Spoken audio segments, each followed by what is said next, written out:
What's up tout le monde, j'espère que vous allez bien, moi ça va nickel, grâce à Dieu. Aujourd'hui on se retrouve pour une nouvelle vidéo et dans cette vidéo les gens, je vais vous parler d'une histoire de cinglé mais qui est tellement flippante et triste. Je suis sûr que ça va parler à plein de personnes, surtout à l'époque dans laquelle on est en train de vivre en fait. C'est l'histoire d'une meuf qui voulait être célèbre sur les réseaux sociaux. Et malheureusement, ça s'est extrêmement mal terminé pour elle. Bref, j'espère que vous êtes prêts parce qu'aujourd'hui, on est parti pour une lourde histoire. On est parti pour une nouvelle vidéo.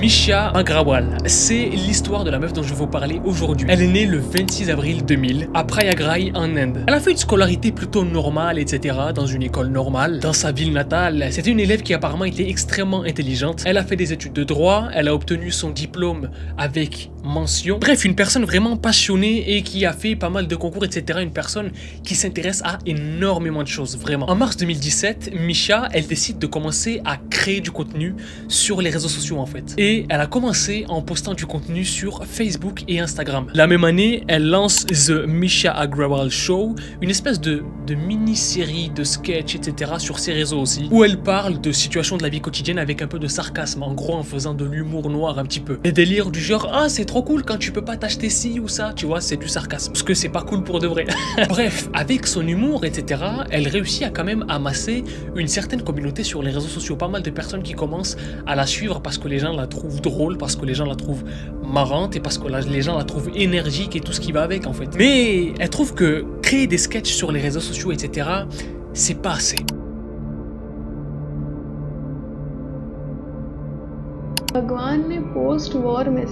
Alors en 2024, Misha elle décide de fonder en fait Mish Cosmetics, une espèce de marque de soins en fait. Et elle était vraiment à fond dans cette entreprise là en fait qu'elle a faite.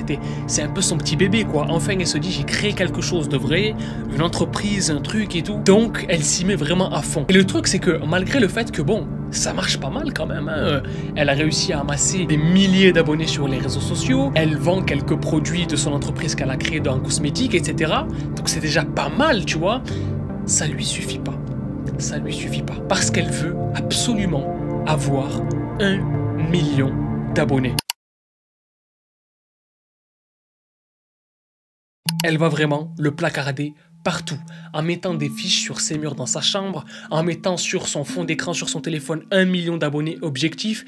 Elle est vraiment obsédée par ça en fait. Et malheureusement, le délire avec les obsessions, c'est que c'est différent d'un objectif. Un objectif, c'est quelque chose qu'on se met en tête, on se dit, je vais tout faire pour y arriver, mais si j'y arrive pas, c'est pas si grave que ça. Alors qu'une obsession, ça nous rentre dans la tête et on peut plus le sortir. On vit avec ça jour et nuit. On dort ça.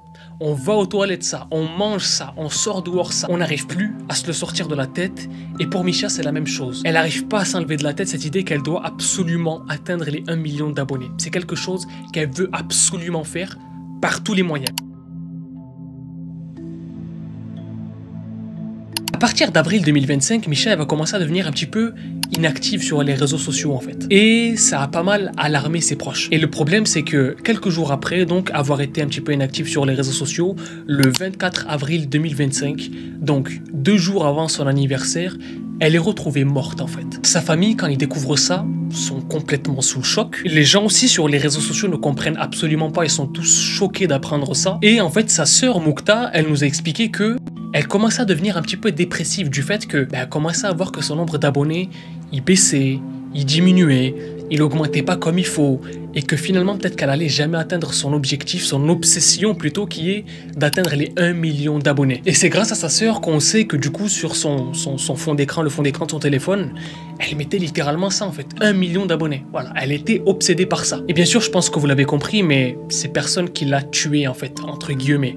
C'est-à-dire que elle s'est donné la mort elle-même toute seule parce que elle supportait pas de ne serait-ce que penser, voir qu'elle allait pas atteindre ce chiffre-là d'abonnés, 1 million, et qu'elle voyait son nombre de vues, d'abonnés baisser. C'est terrible, vraiment c'est une histoire terrible parce qu'elle était tellement obsédée par les chiffres en fait, que dès qu'elle voyait qu'elle perd un abonné, elle était pas bien du tout, à la limite de s'arracher les trucs quoi. Et c'est dingue vraiment, c'est super triste à quel point les réseaux sociaux vraiment, ça a matrixé énormément de personnes qui pensent que c'est important en fait, qui pensent que c'est important d'avoir 1 million d'abonnés, que c'est important d'avoir 10 millions d'abonnés. Parce que malheureusement, c'est ce qui est mis en avant absolument tout le temps sur les réseaux sociaux. Ah les gars, j'ai 1 million d'abonnés, j'ai pu avoir ça parce que j'ai 1 million d'abonnés, j'ai pu avoir ça gratuitement parce que j'ai 1 million d'abonnés. Et c'est surtout beaucoup aussi la reconnaissance en fait. Il y a des gens qui ont besoin de reconnaissance, peut-être parce qu'ils ont vécu des choses dans leur vie quand ils étaient plus petits, etc., du harcèlement ou autre. Et du coup, ils ont besoin d'être vus en fait. Ils ont besoin de cette reconnaissance-là. Et vraiment, c'est